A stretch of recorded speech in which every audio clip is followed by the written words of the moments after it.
So last summer, our teenage sons came home and told us that they were no longer allowed to eat inside of the restaurant at the clubhouse in our development, but they could order food and wait for it out front. And this sent chills up my spine because it harkened of days of segregation. And so I blogged about parenting, I blogged about raising African American children in America and things of that nature. But this truly forced me to think, can we ever have a dialogue or discourse without injecting race? And so I have 3 sons. And my sons are not Michael Brown, Trayvon Martin, or Eric Garner. My sons are human beings, and they deserve to be treated as such. They deserve to be looked at as more than a color. But oftentimes, when there's an issue that comes up, the point of race doesn't tread far behind. And so you may think this is conjecture, but I have white friends, and they've had discussions with me about this, and they've said clearly, my sons will never be racially profiled, and my sons may never experience unfair treatment at the hands of law enforcement.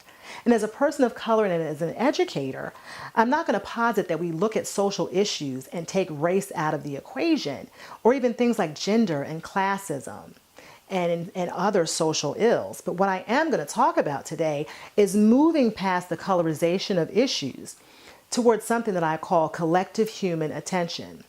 And so in Transnational Blackness, Navigating the Global Color Lines, Howard Winnett argues that the world is moving beyond race, and we're looking, for the sake of our future democracy and society at large, at things like protecting our human rights and social well-being. And this includes looking at impoverishedness and impoverishment in society and social polarization.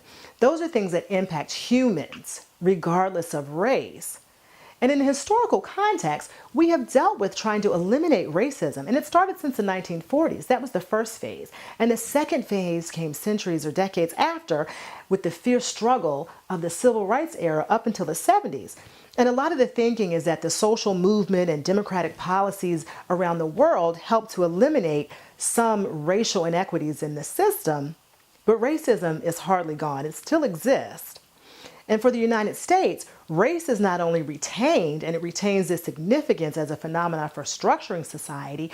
What race does is it continues to define our identities. Thus, removing race from any discussion is more problematic than ever. And so how do we begin to change this? Well, if I go back to my narrative in the beginning, I felt like I was forced to inject race. But was I? Is there another way that I could have talked to my sons about this issue without injecting race? Hindsight is 20/20, and I wish I didn't have to do that, but it is the world that we live in. And so I look at a book by Christina DeRocher, Raising Racists, the Socialization of White Children in the Jim Crow South, and she talks about something called enacting race.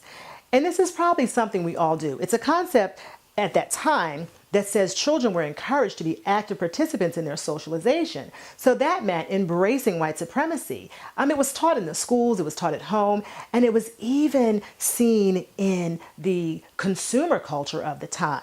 So that's all these kids knew. But I thought about it personally as an educator. I enact race all the time. I teach a course, Black Women, Feminism in the Media. So I'm enacting race every time I go into the classroom to lecture. I believe that we enact race all the time. We're connected to our racial identity, so much so that sometimes race becomes a bigger divide than a means of bringing us together.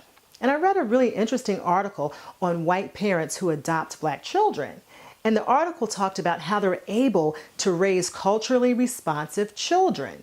Children who are able to navigate white communities and white space successfully. And I thought for a minute, could cultural responsiveness be the entry point to a new dialogue?